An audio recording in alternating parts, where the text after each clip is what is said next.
Okay, that is interesting. I think a little bit of a deny pick. Pingu is a very, very good Oracle player, as well as playing really well with heroes that want to get on top of you. Of course, you can channel that Fortune's End on the target that's running in, so not only can you start the engagement without full knowledge that you're getting jumped on, but it's already too late. If you're channeling Fortune's End on a Monkey King in a tree and they jumps on you, you're going to be rooted very, very soon. It's a very small but dangerous combo if they are able to run it in a lot of these early game engagements. But I think more so, it's just a really good counter pick. If somehow Four Gringos were able to pick it up, I think that's probably where Pingu was looking. And it's one of the options that they have available to them with the specific pick order Black and Yellow has. If they don't pick this Oracle here, they're probably looking to snipe away another one of Valkyrie's heroes. I'm a little bit sad that Four Gringos weren't able to pick up Valkyrie's hero in that first phase, but I also understand Quap versus Batter, it's a forcing move. Forcing moves in drafts are very important, especially when you can force your opponents to play in a very easy to read way. And they do get him on an initiator, but do I like Mars? Not as much as some other people. I think Mars versus Oracle as well. You can really easily dodge that spear damage with the Fate's Edict. It's not a hard spell to disjoint, and then you're reliant pretty much entirely on God's Rebuke, a spell that continually gets nerfed every single patch. I think now it's going to be whether or not Valkyrie can play hard on this Batrider. If he can slow down the Batrider, it's a very easy TP rotation for him to make. If he can get on top of the Batrider when he hits level 6, it's just a free kill, more or less. In addition to this Batrider, who we can only assume is going to be their offlaner, can never really take that safe laner's tower. And do you end up getting Sven this late into the draft? I'm liking a little bit more of what Four Gringos is able to bring to this table. Yeah, the Queen of Pain obviously representing a lot of that sort of burst potential. Now you get some extra lockdown, some extra frontline strength with the Mars and the Sven. So some beefier characters and two heroes that are going to make for technically still targets for that bat to initiate on, but the bat's going to need help. You don't really have solo kill potential onto Mars and Sven unless they were already dangerously low on HP. So feels like for Gringos just trying to put together something that's going to be a little bit more durable while still maintaining that ability to hit your opponents pretty hard. And in a similar vein, Black and Yellow now with the Juggernaut to close out phase 2. So a hero that can stand up to maybe a lot of that lockdown if he's got the spin in the right spot. Yeah, and this is where I think all of the attention will be brought to either the mid lane or this Batrider's lane. You cannot do anything bottom anymore. Unless you really catch this Jug off guard without spin, there's not really any play that can be made. It may be early on. I could definitely see Juggernaut, especially Yamsun Juggernaut, giving off an early kill if he's not too careful, just because Nyx Mars does do a lot of damage and spin is a very long CD at those levels. But that's why I think this Oracle Juggernaut lane is a little bit too unlosable for them. I feel like there's never going to be a situation where one of them isn't going to get their spell off. And I think one spell is all they need to really survive any engagement coming from Four Gringos. Maybe the Queen of Pain throws off that rhythm a little bit, but again, once this lane gets a few levels under their belt, they're going to be absolutely fine. That's where I think if Four Gringos want to get anywhere aggressive on the map, it still comes back to this Batrider. If you can find the bat in the Monkey King, especially in a Coliseum, they are free food. And that's where maybe you drag the Oracle away from the Jug. I think those rotations, and specifically Valkyrie's rotations, are going to be paramount for Four Gringos to move their opponents around the map. Otherwise, I think we're going to see another farm fest happen, and we already saw how Black and Yellow play with the lead. Right. And kind of interesting to note there for Four Gringos, as they go in for the Chen with that final pick, they are really trying to almost will Black and Yellow into taking that bait with the Batrider mid. You see their final two bans, they take away the Timbersaw and the Tidehunter. So they're probably aware of the fact that the Batrider could move position, but they're trying to take away some of those stronger offlaners so that, well, Black and Yellow maybe kind of reverse psychology to a certain extent. My explanation is getting very poor here, but they are trying to force the Batrider mid by making the offlane less viable. But at this point, I truly doubt Black and Yellow just walk straight into a trap like that. Yeah, and if they really wanted to, I can only imagine they would have picked a hero like the Timbersaw. I think Timbersaw probably would have made a little bit more sense. And, well, Okay. I guess they will really just go for it. I don't know. I've seen this matchup playing out many times before. Esk has played this matchup many times before. And we've also seen Kits put kids into the ground with his Queen of Pain. Hmm. And this is going to be a risk. It's a risk that might pay out. I think, would the Sven versus Batrider lane be very one-sided for the Sven? Yes, definitely. DNM would have had another fantastic start, something he's really good at getting. But is this mid lane now going to become a disaster? I think with the way Black and Yellow have decided to draft here, they've really thrown their idea on the ground. They say, we are going to pick a hero that all around is going to be a little bit more effective. It's going to lane much better versus the Sven and provide us a little bit more Roshan capabilities, but we're not getting any more tower push. We're not getting a ideal matchup for Esk. I don't really like this decision, I'll be honest, but it's one that they absolutely have to live with now, and we'll have to see. I don't know. I'm definitely a little bit hesitant to say that Black and Yellow have now won the draft with this Slardar pick, but that comes back to Kits winning his lane. If Kits does as good a job as I know he can do, I think Esk is going to be a very, very sad Batrider, regardless of whether or not an Oracle maybe comes to his lane and tries to help him out a little bit. I don't know. It just doesn't feel nice. Yeah, and I kind of got to eat my words there. I said I truly doubted that Black and Yellow would put Esk in that mid Batrider after, especially after what had happened to them the last time they tried it, but they'll give it a go. And so much is potentially going to hinge on that. As you said, all Kits has to do, quote unquote, is sort of win this matchup in the way that most people would sort of expect, and you've got your Queen of Pain in an incredibly favorable position to then sort of roll forward with that momentum, which is exactly what the Queen of Pain wants to do. So it is going to be incredibly interesting for Esk in particular, Black and Yellow as a whole, to see how they really do respond. How do they make this lane that is not going to be fun for the bat, at least viable enough where it doesn't put them in the hole early? Yeah, and I feel like that's where the X factor is Boris. If Boris can make some really nice rotations to the mid lane, similar to what Jubei was able to accomplish in the previous game, then that is the pace setter. That is the hero that might actually give Kits a few problems. Aside from the monkey, though, there isn't going to be many rotations to the mid lane, at least not directly. You might see some play on those runes.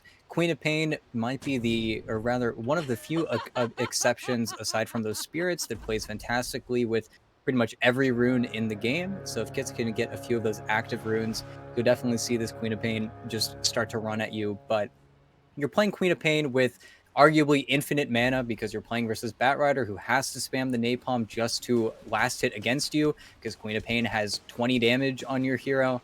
Yeah, I'm still really hesitant to say that this lane is going to be anything but terrible for Esk, but that's where I'd like to be proven wrong, at least once or twice.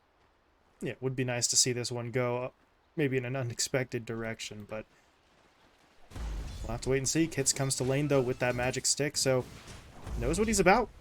Not going to be easy for the bat to pull this one off, but you never know. Good workout in his favor.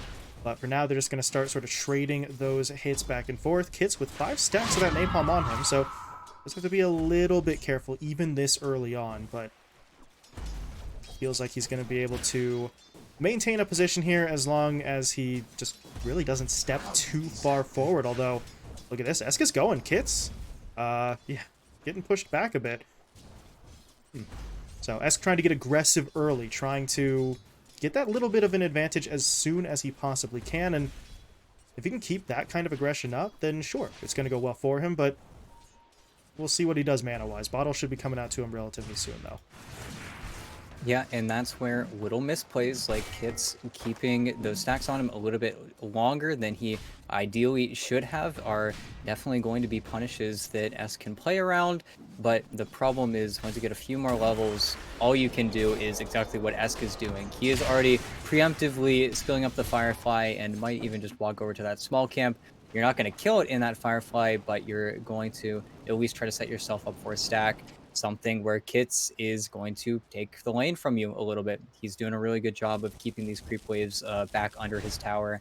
And you even see Kits saving a skill point right now, whether or not he's going to skill up another point in Shadow Strike or if he's going to blink on runes. But he's just going to try to give Esk a real working here. Man, Esk, that is a bit unfortunate on the timing. His bottle was a few seconds away from being delivered, but with Kits there, he had to grab that water rune early. But I think he's actually going to be able to get both. No point up in the blink for the Queen of Pain, so well, efficiency-wise, that is going to work out just fine for Esk. Nicely done. Double water rune for him. So a little bit more in the way of survivability in this lane. And your Kits, was it maybe unideal to give up those 2 runes? Yeah, of course it was. But he's still got a pretty solid situation in this lane farming-wise. So I don't think he's going to be all that broken up about it in the long run. No, this is where the lane gets a little bit more difficult for Esk. It's just every single level for Queen of Pain is so important. And Esk, he's doing a really good job of not playing into it right now. It's a lane where the only way you lose is if you continue to ram your head against her. And if Kits has to skill Blink, it's not too bad of a situation. But he's fading right now. He's got a huge stick. Oh, man. Yeah, there's the wand pop. Esk might still get the kill. Yeah, okay. Yeah, that was a little bit slow from Kits. He didn't skill up the second point in Scream of Pain before he actually cast it, so it was a lot closer than it should have been, but now you've got double null on the Queen of Pain. Lane is over for Batrider. He can't come back now. At least he was able to get some gold out of it there, but yeah, that's... I don't know, just didn't check the wand charges before he dove in, which is a bit unfortunate, but yeah, we'll see how he plays this lane now, because against the double null, that's a lot of damage that you're sort of dealing with. Meanwhile, over in the side lanes, well, DNM is trying to mind his own business here. This duo of Zero and Boris, they can kind of hit hard if DNM gets too far forward. They've got the double stuns, they've got the bash, as well as the Jingu for the extra sort of lockdown and damage, so I don't think DNM's in any direct trouble right now, but he's going to get the occasional sort of love tap out from this offlane duo. It's for sure the worst lane he's had today. Every single other lane has really been a wash for him, but that's also where I feel like they really need to do a good job of either stacking or making those small plays to allow him to get a little bit further ahead. And that's what Black and Yellow decided to go for. When they sat this Batrider mid, they said, we're going to pick something a little bit better for Zero, and you're going to do well versus DNM. That is our next big advantage. In Slardar versus Fen, it's a little bit sad. Oh, they're got the bash in time. DNM. DNM bashed up, dropped low. There's going to be the crush to follow it up, and Boris gets the kill. Now they get the bash onto Pingu. Can they actually stay in front of him, though? That's going to be the question. Well, okay, never mind. They got him anyway. Who needs to stay in front when you can just bash 3 times in one fight? That... just the slightest little misplay in the positioning. DNM got bashed up before he really had the chance to do enough to protect his position, and that offlane duo, they strike while the iron's hot. They get 2 kills in the bottom lane, and Zero, nice bit of gold. Now he's going to take a trip back to the base here to try and, I think maybe just finish off, can't quite finish off the boots, but he is making some solid progress. Yeah, it's a good TP because they know that there's no TP on Sven. He's not going to miss much, and there's the spin forward. Jubei throws in that Fortune's End, as you mentioned. That exact combo is just so easy for them to hit, but now Yamsun, he got pushed back by the spear. The tower shots drop him a little bit low, but with Jubei there for the body blocks, this isn't going to turn into anything. Valky just straight up doesn't have any spells to work with, but he could continue the chase onto the Oracle. He doesn't have the mana. There we go. Has enough for the spear now, but the spear... ooh, bit off the mark. Jubei now turning around. I don't know if Yamsun really wants to do this. He is going to spin for it, okay. And wow, they've got it. Yamsun, very low on HP himself, but he had faith in that Blade Fury, and now middle lane. Yeah, that's a big rotation in, but Boris. Okay, Boris. He denies Esk. He kills Giant. He has to die, though. Kits and Pingu cannot allow him to get away with this. They've got to be able to track him down. And they should get it. There we go. Kits will blink forward just to make sure, but they're denied that sort of initial bounty onto the Batrider. Sure, you take him off the field, but Esk doesn't really give up all that much gold to his opponents, and You were still able to find a return kill for the Monkey King, but now the tower, it is going to get picked off. Yep, and 1,200 gold ahead of the Batrider now, and no longer a mid tower.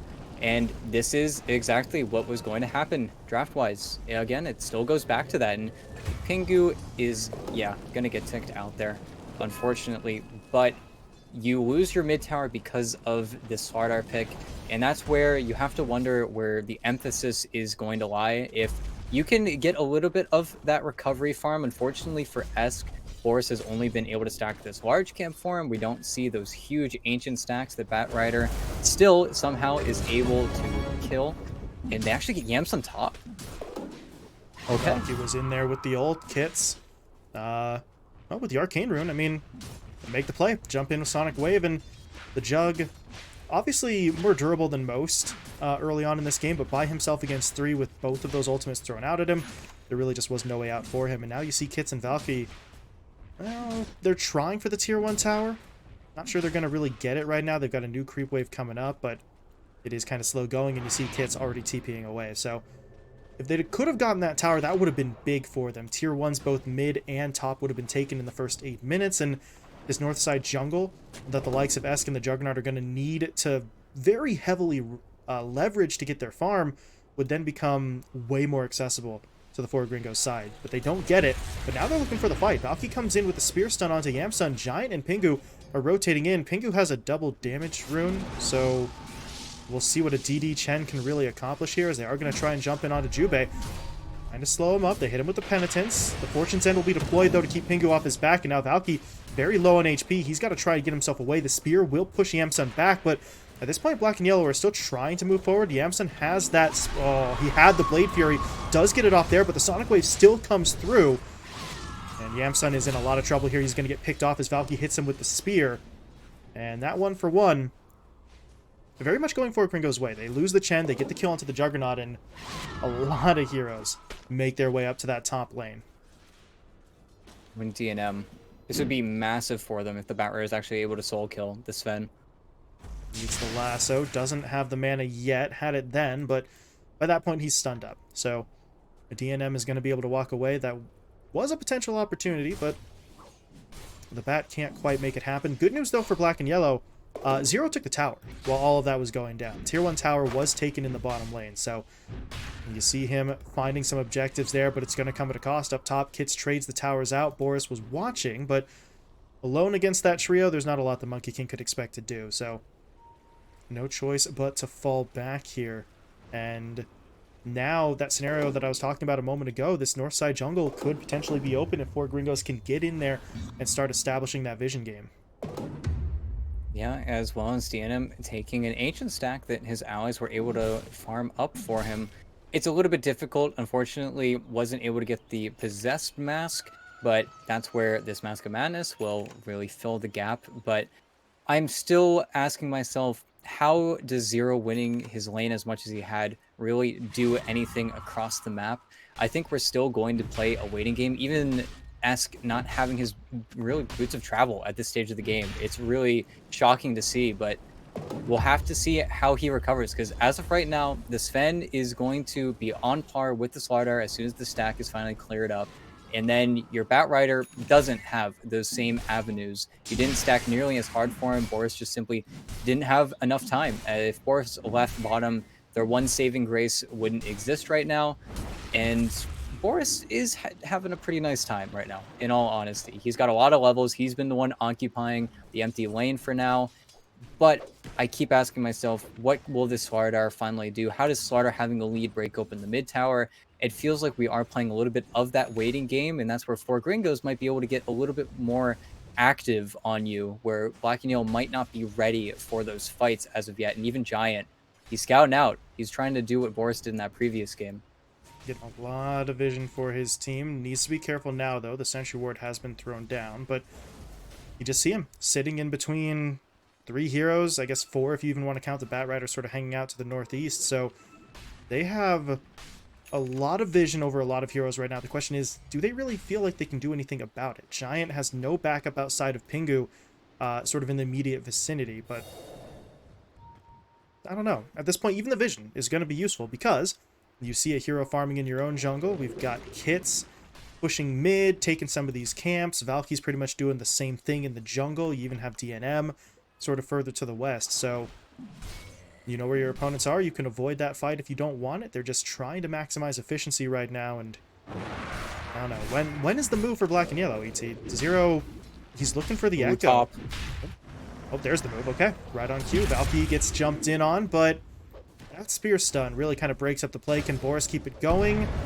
Well, that's going to make it more difficult. There's going to be that arena thrown down. He's looking for the TP. Can they cancel it at all? No boundless strike, and obviously they used the lasso to start off the engagement. So, Esk with, I believe, that was his first lasso of the game. Not really going to get what he wants, but you've got to try, right? When the lasso's up, you have to try and make moves like that. Otherwise, you're just going to kind of get a little bit outpaced. And that's where the biggest concern right now is that Kits has his item. He's got a 12-minute Orchid. If you start a fight and you're not able to kill the Queen of Pain after she blinks in, it is going to be a pretty big disaster for you. And with the item build that Zero has gone for, he can definitely punish that type of playstyle, but that's where you're very vulnerable here. They need to get on top of the Quap, and I don't think they can. They'll take Pingu in return, but it's not what you want. Yeah, that's not the greatest trade in the world, but they're still trying to get onto Kits, hoping to lock him down. Meanwhile, in the river itself, Giant keeping a pair of heroes occupied, but now he has very little mana. He could pop the wand, but with no spells available, he is simply going to be taken down. Esk is the one to get the kill, and they're actually still chasing. They're trying to catch up to Valky. He's going to use the Tumbler's Toy to create a little bit of separation, but the Boundless is still there. Zero comes in, or maybe he doesn't. Spear Stun pushes him back. Yamsun trying to go in with that Blade Fury, but uh-oh, Kits wants it. Sonic Wave is out, connecting onto two. They got the silence down onto Yamsun as well. The burn is not going to be enough as Jubei's there for the save. Good play, and now they'll turn it around. Kits did not realize there were this many heroes pushing to the point of attack, and it's Kits who falls, and now Valky, he was in trouble before. He may be in trouble again. He's able to throw down the arena, though. That is going to momentarily slow up Boris. But you see Jubei and Zero, they're really trying to gauge, can we go back in? The answer is going to be no. Pingu will get the kill. Boris gets taken down, but that was perfect. Yamsun gets saved. They find a kill onto Kits as he jumped into the fight and then couldn't get back out. So black and yellow able to sort of salvage it on the back end there. Very nice plays from the Oracle to basically save the day. Yeah, really good positioning from Jubei, and they just walk back into the fight. I'm really surprised that DNM didn't want to show up there. If he goes, throws out one stun, I think that the Queen of Pain is alive. I think Kits can blink out. Same with the Chen. If Pingu just TPs, he mechs. He doesn't die on the Clop. Instead, it was just a little bit too disconnected. And Yamsun is definitely dead if that false promise doesn't land, but Jubei kind of just puts the team on his back and give Kits a really nasty death. That's a death that you really don't want to give up. Any death in the mid game for Queen of Pain is so damaging. It slows down all of your next item timings on a hero that really doesn't have that farming catalyst. You can't really go Maelstrom on it anymore. Most games you need either a BKB, a Shiva's Guard, or a Linken's as that second item. I feel like this game, you need a BKB, but even then, it would feel pretty bad. You're playing versus Lasso, and the bash is coming out from the Slardar. There really isn't a fantastic item for Kits. Yeah, and I don't know, maybe you could try a Linken's, but then there's a Slardar who can just pop that with the Corrosive Haze pretty quickly. So a lot of those defensive items just don't feel great. So we'll see if the Queen of Pain even looks in that direction. Kits honestly could just maybe try and go all in on the offense. It would be risky, but the firepower at his disposal then would maybe make up for it. As speaking of firepower, they're going to jump in onto Jubei. There's going to be that silence coming in. Impale from Giant connects into the mana burn. And Jubei, ooh, Jubei false promises himself, gets the heal, gets the TP. Ooh. Pingu, he didn't have a stun creep leading off. It was just the ice armor creep walking forward. So they had that kill. They had that kill twice over. And, ooh, Valky missed the spear mid.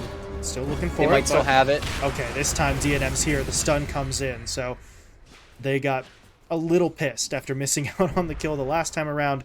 DNM arrives to the party. The stun comes down. He's even the one to get the kill. His first of the game. And for Gringos, I mean, the kill onto Jubei would have been nice if they could have gotten both, but at least they get the core in this scenario. You get the Sven over into the jungle to steal that stack as well. So all's well that ends well. The Sven's looking pretty good, moving to the top of that net worth chart. We see Kits moving very definitively into second as well, and they might look for Jubei again, but Valky, Spear's not on point today, but they're not going to lose much of anything outside of the opportunity, but they really do need to make those plays happen, although I said they're not going to lose anything. Incorrect on my part. DNM gets jumped in on in that north side jungle while they knew that the rest of 4 Gringos were sort of occupied elsewhere, so they find the kill, and now actually even getting everyone away. Yamsun actually doesn't even want to get away. He wants to go in, but there's going to be the silence coming in. The root is there as well. The Sonic Wave will be deployed. Jubei can't heal him. He doesn't really have the false promise any longer as it was still on cooldown, so Yamsun will fall, and now Jubei gets picked off as well. Double kill for Kits, and, well, that is largely going to make up for the loss of TNM. 2 kills, both into the Queen of Pain's hands, and they are building a little bit of momentum here, up by 3k. Yeah, and in all honesty, it doesn't really make too much sense for Black and Yellow to be up there. 4 Gringos were in between those heroes, so it's not like we could see too much team play, especially after all of the ultimates they ended up dumping onto that Sven in mid. Oh, Valkyrie. Okay. Can they still get 0? Yes, they can. He ran back into the arena. That's the last bit of damage that killed him. I don't think he lives either way, but sort of cutting his own life a little bit short there. So 4 Gringos able to find themselves another kill. The activity level is really jumping up, and, well, I don't know. We were talking about Valky missing a couple of spears, and the accuracy still could stand to improve, but if they can still find the picks, then at the end of the day, you're just okay with the overall result. As there's a brief moment there. Kits pushed into the pit. He was sort of thinking about it. They do have the Sven with the God Strength back up, so maybe if they get an opening, but this doesn't feel like a massive opening. You got multiple heroes hanging out nearby, but 4 Gringos are going to try to sneak it in anyway. And I think they have it, and this is a massive objective for them to take. Of course, having the Slardar on the opposing team, you always want to sneak it in when you can, but with the items that they've gone for across the board, I don't think that they can take the fight and they can't sneak it. They just don't really have that much going for them on the side of the Black and Yellow, where for Gringos, the name of their game is activity, activity, activity. They've got 2 Blink Daggers now. They've got a very early Blink on the Sven, but I love it. It's another way for them to start these engagements, another hero to capitalize on the disables landing on the Oracle, and I think that's where 4 Gringos are definitely playing more as a cohesive unit, where Black and Yellow are feeling forced to split up a little bit more. We've seen them find the pickoffs in a lot of these side lanes, but even Esk has gone for the Blink Dagger first, a very not greedy build he's gone for to try and catch what I can only imagine would be this Queen of Pain off guard, but oh man, what a cut.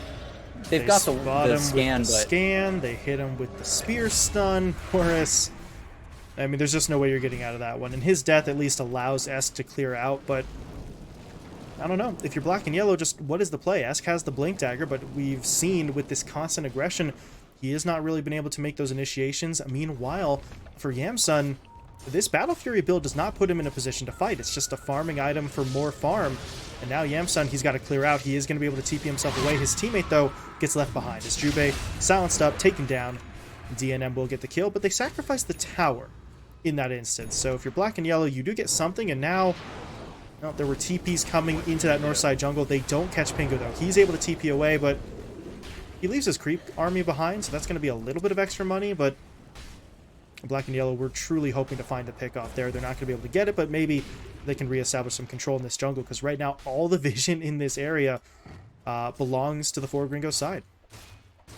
And bigger things coming in from Pingu. Of course, it's unfortunate that you lose your Chen creeps there, but look at what he's building. He's getting an Aghanim Scepter. Once he has this Ags, you don't have a Bat Rider. You don't have a Lasso. You don't have Corrosive Haze. This is an insanely good Chen game for that fact alone. And once you get it, you don't need to worry about anything on this Queen of Pain. This game actually spirals in the complete opposite direction once that item is completed. And I'm surprised he hasn't gotten more farm priority with how fast he's been able to farm it. But one more component, and then I genuinely don't know how Black and Yellow take any more team fights. They just need to split push basically until the game's over at that point. They need to get so much farm. They need to allow Yamsun to fight up versus that Sven, which is already an incredibly tall task. They need to really bide their time, because once this item is available, I think they lose every single team fight. Yeah, so That was a little bit of what we were talking about earlier on with questions about the Queen of Pain, right? What could she build defensively? Because every item felt like it had some drawbacks. But now, you've got the BKB that covers most of your bases, and then if you do get hit up by some of those spell immunity piercing abilities, the Ags will save. As DNM jumping in, speaking of save, they're trying to take out Jubei here, hoping to make sure he can't get off the ult. He's still silenced up, but somehow still alive. He will go down now, but while he was buying that time, Kits actually gets picked off, and now there's going to be the Omni Slash in. DNM will lose his first life. And this is getting very, very messy for Gringos. They're going to be losing the Mars as Valky goes down. And now the Sven, he's all by himself. He's trying to TP home, and he is going to make it away. But that is still a clear-cut loss on their part. Black and Yellow trade the Oracle for 3 kills and the Aegis out of the Sven's hands. Yeah, that was really poorly done from Gringos there. I understand that they are trying to catch their opponents off guard. They're making a little bit of a Pingu play. They say, instead of pushing this bottom tower and doing what really any team, I think, would do in their position, they go for the smoke to try and catch their opponents off guard. They place wards. They try to take that fight. But Kits dies without getting BKB or his ultimate off in the middle of that entire monkey ring. And I think just out of that halberd landing from Boris, they didn't chain stun the monkey enough, even though he was the initial break from that smoke. And it was a fantastic tree cut from Valkyrie, but as soon as you have to go for 2 targets, they don't kill Jubei or Boris off nearly fast enough, and then they get stuck in a fight that they just can't win without either their Queen of Pain or a BKB on this Sven, a BKB that is going to be delayed up until the Silver Edge is completed. It's just not a fight you want to take, and that's where all of their gold lead is gone now. It's completely evaporated. And Pingu just got caught. Able to take him down. Zero gets the credit for the kill. They're going to lock down... There we go. Lock down that unit as well. Yamsun, though, unfortunately, in killing off that neutral, revealed himself. The smoke was onto him and a couple other teammates, so that is for Gringo's Q to just sort of cut and run, effectively, as they are going to try to get themselves away. Kits, though, does need to be careful. Esk is getting close, and he does have the blink. The lasso's coming back up as well. They just need the vision. Kits was able to blink away, but Esk is still on his tail. Okay, that's going to help. Sonic Wave pushes it back. Zero, though, able to blink himself in. Can he get the bash? No, he can't. So the BKB is going to protect Kits for now. Giant now coming in for the stun, just basically trying to sacrifice himself. There it is. Just says, look at me, please stop trying to kill my Queen of Pain. And the Kits is able to get away. So, costs you a BKB charge and one of your supports, but...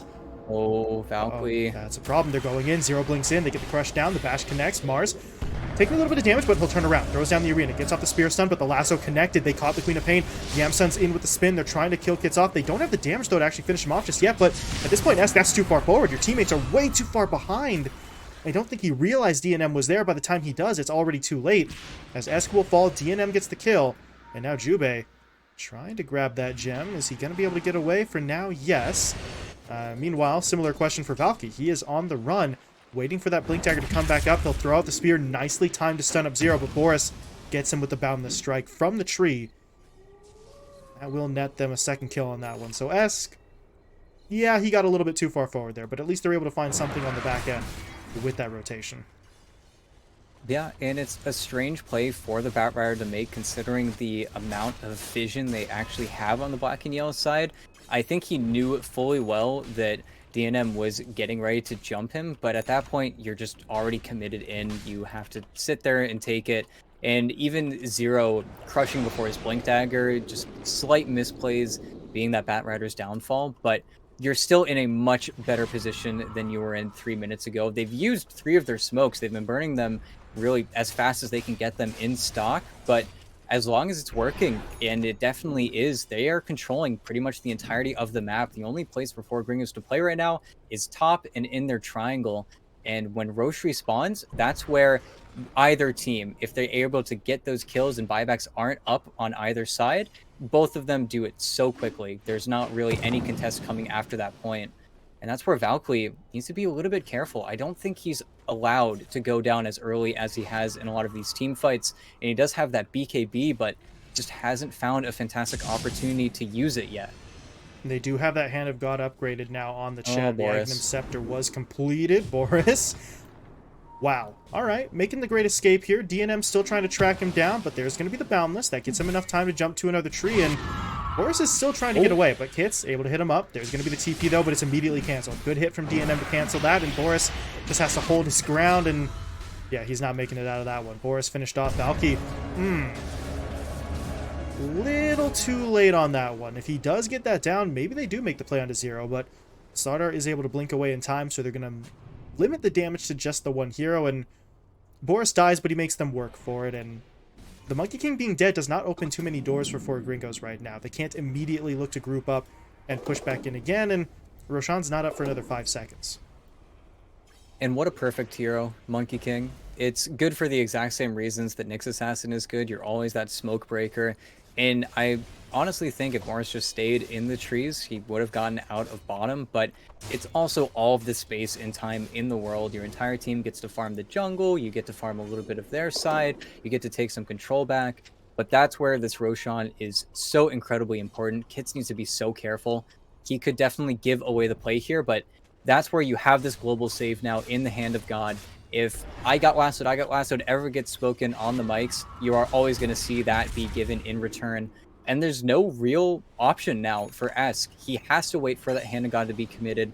Otherwise, he's probably going to try it at least once, and Pingu is going to be there with the save.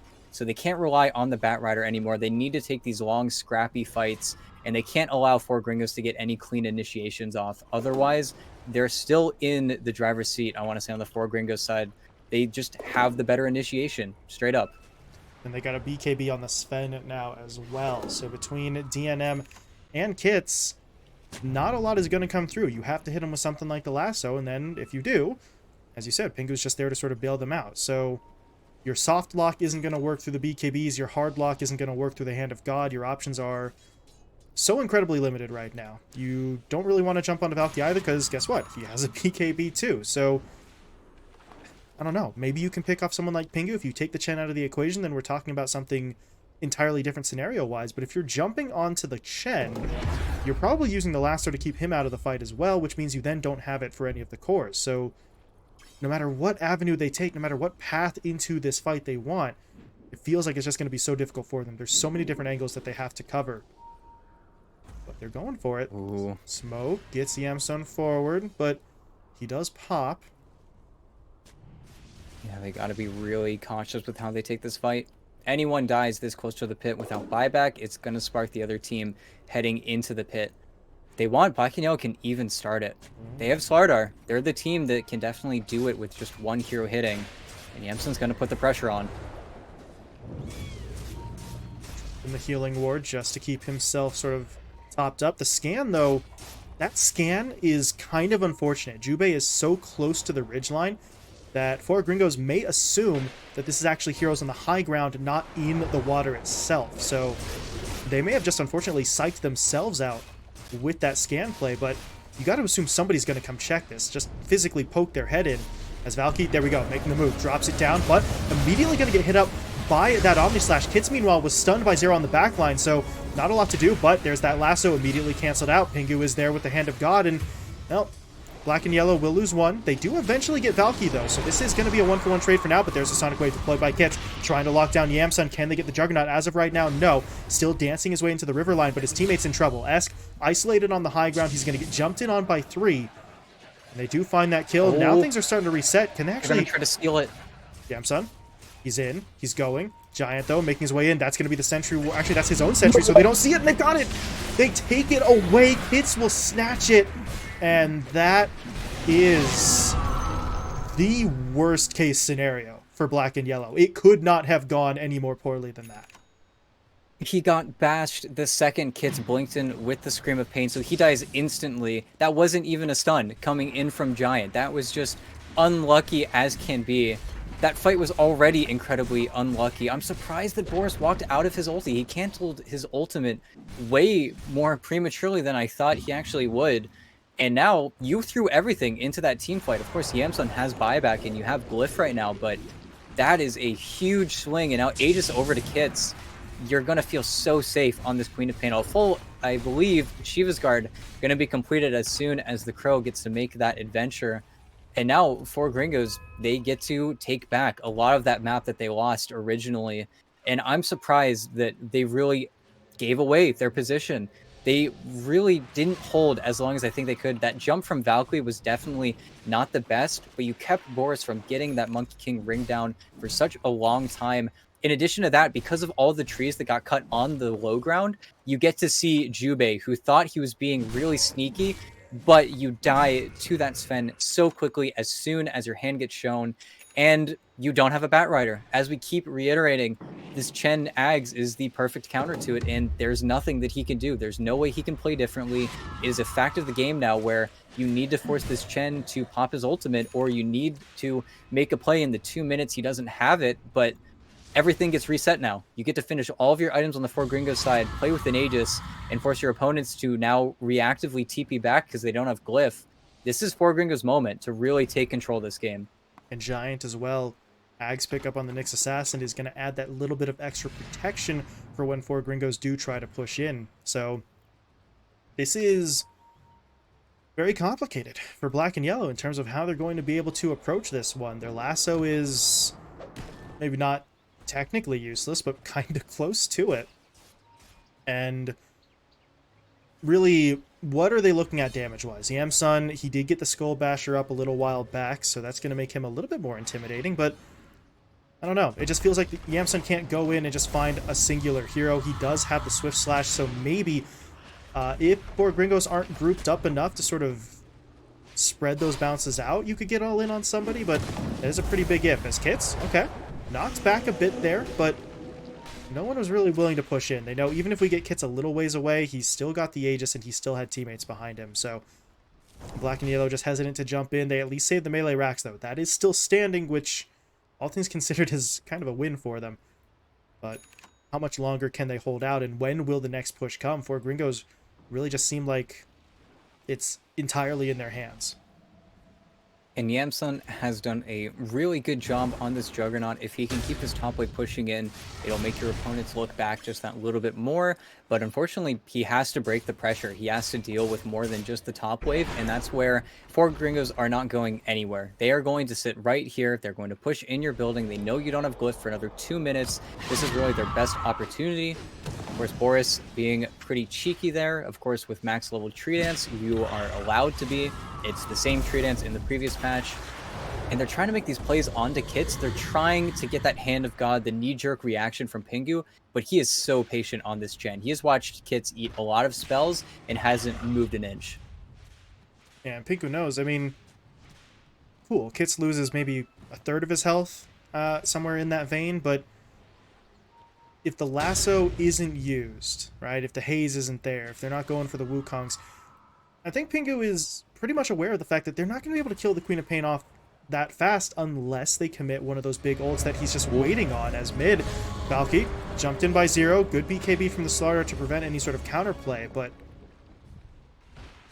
well, he's not really going to be able to force much of a fight there either. I guess you get the Arena of Blood down and on cooldown, but I mean, that cooldown's pretty much equivalent, or okay, maybe slightly longer, than the Slardar's BKB, so the trade-off is maybe a little bit questionable there, but it's creating space, if nothing else. You see Yamsun just getting into the jungle, looking to continue building himself up as best as he can, but Giant is scouting.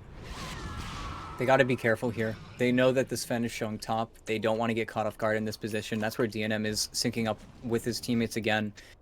But that's where Pingu's warding. It's really dangerous for Black and Yellow to really come out this far. And Valkyrie. He just timed out. Valky tries to make a move, though, and, well, not able to initially connect, so both sides now very much aware that the other is within striking distance, but I don't think anybody's going to make that move just yet. You see Yamsun even pulling back into the base, so some, well, kind of matador defense for Black and Yellow, so to speak. They push forward, they see if 4 Gringos are willing to go all the way and onto him, and then they just sort of pull away before it ever turns into a real fight. So trying to buy time, trying to continue to get Yamsun building up. He did get that shard, so the Blade Fury has been upgraded. Question is, what does he go for now? The Abyssal Blade upgrade is a possibility for him. He could just look for, honestly, maybe just more in the way of straight-up damage at this point, too. Well, with 2 silences on the enemy team, I honestly wouldn't be surprised if we saw him queue up the BKB. I know BKB, Juggernaut, you don't really say them in the same breath, but that's where this game could definitely get dangerous. You look at his teammates, nobody has a natural purge aside from the Oracle, and Oracle is already going to be looking at saving his teammates. And Giant, Oh man, he gets the opening he wants. Jubei gets blown up right away, and now Yamsun got to fall back, but he's going to get stunned. DNM with the blink. There's going to be the lasso, but oh, it doesn't matter. Hand of God there again, right on cue. Yamsun and Zero dead. Esk looking for the TP out. He is able to make it home, but again, I mean, if you're Esk, you have to try, right? You can't just hold the lasso, but every time he tries, that exact same counterplay is there over and over again. And now for Gringos. Buyback. Okay, going for the tier 4s. That's Zero buying back, but yeah, as you said, the Jug, they want it, but he's not committing it just yet. He's going to try to hold Zero. Nice jump in with the blink onto 3. Gets down a stun or 2, but they need kills here. They need to take out Valkyrie. They are looking for it, and they should be able to get it. And now it's probably time for 4 Gringos to fall back, but Pingu, he is going to get caught here. He's got a couple of creeps to try and help him out, but the damage just coming in onto him is too much. The Swift Slash will be there. Boris will get the kill. So they pick off 2 and they alleviate that pressure. Yamsun, though, Sven could have to buy back, but okay, yeah, they're looking for DNM. Nice play from Zero for the blink stun. DNM, oh, though, what an impale. He's able to get away. Giant saves his teammate's ass, but now he may actually be sacrificed for this one. Yeah, so there's your reward, unfortunately. No good deed goes unpunished, but DNM was lined up in their sights, dead to rights, but the 2-man impale gets DNM away. He lives to fight another day, and that goes very well for 4 Gringos, all things considered. You forced out that buyback from the Jug. Sure, you lost some heroes, but Yamsun doesn't have a second life now. Esk is dead for another 50 seconds, so this push onto the tier 2 is going to be neat, but I don't think they can really do much more without running the risk of getting jumped in on themselves. Yeah, and they're going to get really aggressive on this tier 3 tower, but I feel like that's all it is. It's just not necessarily pointless aggression, but aggression that isn't going to really breed anything. I think the glyph comes out, and then you have to be so careful sticking around after the fact. If that Mars finds an arena again onto Jubei, you're going to see this game get really scary. You even see Kits getting ready to blink forward there, but they don't want to throw at this point. They know the position they're in. They're playing 2 buybacks up on both the cores on the black and yellow side. And the only core who has buyback on the black and yellow side is the one who is getting countered by your 5 position, who is still unable to play the game. He was almost able to get the Sven there, but it just goes back to Giant with that hero play. Honestly, it was such a good play from him. He gets DNM out. He has to trade his life, but it just doesn't matter. All the things that are happening for 4 Gringos right now are so impactful, and Roche just respawned. Earliest timer, and they're going to check it. Yeah, they see it. They've got DNM here. I don't even really think he needs the God Strength, actually. They've got the armor reduction and the Bloodthorn, so they are going to push through it insanely fast. In black and yellow, just not making the move. Don't really suspect that this is going down. Even if they did try to move now, it already would be too late. So Roshan will fall. We'll see who takes what, though. Aegis into the hands of DNM. Kits will be the one to take the cheese, and DNM, I believe, just grabbed the Aghanim's Blessing as Valky. Well, yeah, I mean, you got Roche, right? And not every arena can be a winner there, as he does kind of whiff on that one, but you now have the Aghanim's upgrade on the Sven, so he is going to have a lot more in the way of sort of mobility in these fights. And if you're black and yellow, that's going to be brutal. If Jubei gets hit, if Boris is the target, if you all of a sudden have a God Strength Sven in your face smacking away at you, then they're not going to last very long. And once Jubei's gone, so much of that defensive power is just not there to protect the rest of the lineup. And the Aegis now being in DNM's hands, it's a big reason why the previous Aegis was more or less allowing them to farm. Kits is not your tower hitter. It is all coming in from the Sven, and he has the ability to now blink very deep into these fights, even looking with the Swift Blink and the Spider Legs. He's so quick. And Jubei needs to be so careful. Yeah, he's just going to immediately TP out. They don't know about him, but that's where, for Gringos, they can really accelerate or slow down this game as much as they want. I really don't think Black and Yellow's lineup is getting substantially stronger anytime soon. You've got a lot of gold saved up on Yamsun. If he can get his courier over to the secret shop, he can buy a lot of those components. I think that's what he's looking for right now. Unfortunately, Butterfly doesn't do too much versus the Bloodthorns, but it does feel like right now he needs damage. He needs to be slightly tankier. It can't be a Scotty. Scotty's just not going to do anything versus the Sven. It's a risky play, but it's really the only play that he can go for right now. He needs to somehow become a damage dealer that doesn't just get tanked entirely by Valkyrie. The past 2 or 3 team fights, Valkyrie has just been going in, trying to cut Boris's tree, and then give you vision to jump onto Jubei. And at the same time, tanking an Omni Slash that is tickling because it always procs on the Bulwark. It's just another soft counter that it feels like 4Gringos are spinning into their favor. And now DD on DNM, I feel like we're going to possibly see this game come to a close. It's one jump. If they mess up anywhere, Black and Yellow lose. And we'll see what they can find. Meanwhile, the Jug did bail out of that Butterfly play. Went for the Abyssal Blade upgrade instead. So you do potentially have that guaranteed stun. Don't know if that'll be game-changing, but it is at least going to be somewhat helpful. But as you said, double damage Sven with the God Strength at the ready. There's a whole hell of a lot he can do here, and he's just going to go straight in for the tier 3 tower, basically daring Black and Yellow to come fight him. Face off, try and get through that Sven with 2 lives, but Black and Yellow, as of right now, not really taking the bait. And more importantly, with this DD rune, he doesn't need to cast the God Strength. And first stun was there. Yamsun doesn't go in with the Abyssal, though, as he was sort of spinning his way through initially, so they don't commit, but Valky does. Going in, there's going to be the spear. They've locked down Jubei. He has to buy back right away, as he is back into the fight, but now the Omni Slash is flying through. That's a fair bit of damage. Kits drop low, but going to be able to pop the cheese. DNM, use lasso now. Went in for Stormhammer. That is going to be the first life gone, but now, yeah, Esk, where's his opening? Does he blink in? He needs that lasso onto something to really get this fight going, but a little hesitant to jump in. Hasn't gone for it yet, and will hold on to that long term. So, well, if you're Black and Yellow, I don't know. You hold the line, technically speaking. Melee Rax is still standing, but Jubei had to buy back. You use the Omni Slash, and I believe they threw the Fortunes, or not the Fortunes, excuse me, the False Promise out there as well. So a lot of their resources get committed too, but maybe DNM thinks twice about going in with no Aegis, but Swift Blink, God Strength, BKB, doesn't seem very likely that they've actually fully forced him back. And as you can see, DNM, he's just waiting. He wants his opening, and they do hit up Boris. There's going to be the Stormhammer coming in, but Flamebreak actually pushed DNM back almost immediately after that Stormhammer, and now they make their move. They're in onto the Nyx Assassin, trying to get Giant out of this fight, removing so much of that lockdown. But can they get anyone else? As soon as they lose the Nyx Assassin, you see 4Gringos just starting to back away. Yeah, and this is where that experience comes into play. They're marching up the high ground, and they still have to be very careful. Giant. They were baiting his buyback. Okay. Spot back now, but here comes DNM. God Strength active. Boris will be taken down. But they're able to fall back. Hits, however, jumping forward. Shiva's Guard activates, trying to push his way in, and that's unfortunate. Swift Blink does get reflected by the Lotus Orb, but Yamsun is still trying to force this fight. Unfortunately, Jubei gets taken down a second time. Esk will now fall as well. He'll buy back, but this is just getting so rough as Kits blinks in. Sonic Wave deployed. Zero dead. He's gone for 100 seconds.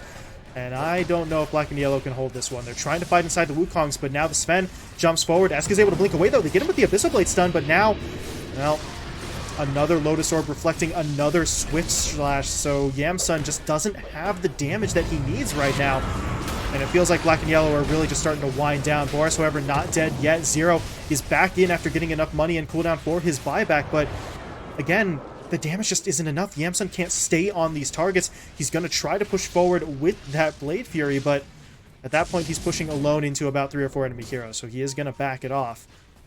But that means if you're 4Gringos, you just go back in for the racks that they were initially looking for. As Kits jumps forward, Zero stunned up.